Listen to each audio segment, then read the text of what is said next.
आज आशी जब सुबह-सुबह उठी तो खिड़की से बाहर देखते ही उसका चेहरा मुरझा गया। अरे! कहाँ चले गए?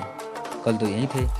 इतने महीनों से रोज़ सुबह दोनों को देखना उसकी आदत सा बन चुका था और आज जब दोनों अपनी जगह पर नहीं थे तो आशी को कुछ खाली-खाली सा लग रहा था। सुबह-सुबह बस वो दोनों सामने दिख जाते तो आशी का रोम-रोम पुलकित हो उठता था।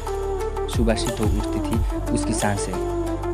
मन एक अद्भुत खुशी महसूस करने लगता और सबसे खास बात इन सब का सकारात्मक प्रभाव पड़ता उसके मन मस्तिष्क पर और कलम खुद ब खुद कोई लिखने लगती। पता नहीं क्या जादू था उन नरगिसी फूलों में, बस देखते ही मन मचला उठता। शायद असीम का असीम प्यार हो रहा था उनमें। आखिर उसी ने तो आशी के जन्मदिन पर एक गमला उसे उपहार में दिया था और फिर दोनों मिलकर उसमें नरगिस फूलों का एक पौधा लगाया था। देखो ना आशी, तुम्हारे लिए एक काम सौंप कर जा रहा हूँ। कल ही मुझे कंपनी के एक प्रोजेक्ट के लिए दुबई निकालना पड़ रहा है। बस 6 महीने की ही तो बात है। फिर आते ही जब मंगनी और पट ब्याह, बस तब तक मेरी यादों के इस पौधों में संजोती रहना। असीम को आशी को बातों में उलझाना बड़े अच्छे से आता था।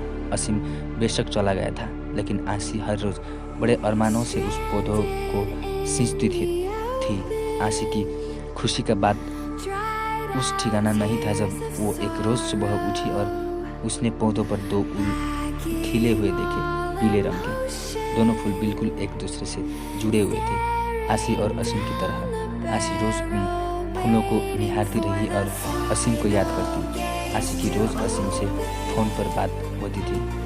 भला 2 साल से चल रहा प्रेम दूरियों के कैसे कम हो सकता था। इसी प्रेम की शक्ति ने तो उसे क्या से क्या बना दिया था।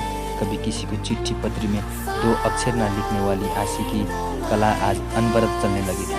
अपने जज्बातों की स्याही में भिगाकर क्या क्या न लिख डाला था उसने। तेरे एहसास में खुद को ऐसे फना कर दिया हमने, जिंदगी बाकी न बची, न तेरे साथ और न तेरे बाद। पता नहीं कैसे एहसास थे वो, जो दिल से निकलकर पन्नों पर बिखरते रहते थे। जब भी मन होता आशी नरगिस को फूलों को निहारते हुए खिड़की के पास कागज़ कलम लेकर बैठ जाती। माँ जब डांटना शुरू कर देती तब छूट पड़ती कि कुछ खाना भी है और घर का काम काज भी देखना है। पता नहीं पिछले कुछ दिनों से क्या हो गया था उसे। पतझड़ का मौसम आ गया था, फूल मुरझाने लगे थे। माली से पूछकर खाद पानी भी डाला। असीम को फ़ोन पर बताया, वो ये भी पहले खूब हंसा, फिर बोला पतझड़ बीत जाने दो, सब कुछ ठीक हो जाएगा। आशी फिर भी आश्वस्त नहीं हो पा रही थी जब तो बसंत की बहार भी छाने लगी थी। चारों तरफ एक मीठी बहार बहने लगी थी, लेकिन फिर भी आशी को कुछ सही नहीं लगा रहा था। आज भी उन फूलों को देख बिना बेचैनी बढ़ रही थी। आशी कागज़ कलम फेंक कर बाहर आ गई थी और गमले के आसपास ही चहलकदमी करने लगी। कुछ समझ नहीं आ रहा था कि क्या हो रहा है। इसी सोच में उसे ये भी ध्यान नहीं रहा कि काफ़ी देर से बाहर की घंटी बज रही है। आशी कहाँ खोई हो? दरवाज़ों पर कब से घंटी बज रही है? ध्यान कहाँ है? माँ ने दरवाज़ों की ओर जाते हुए पूछा।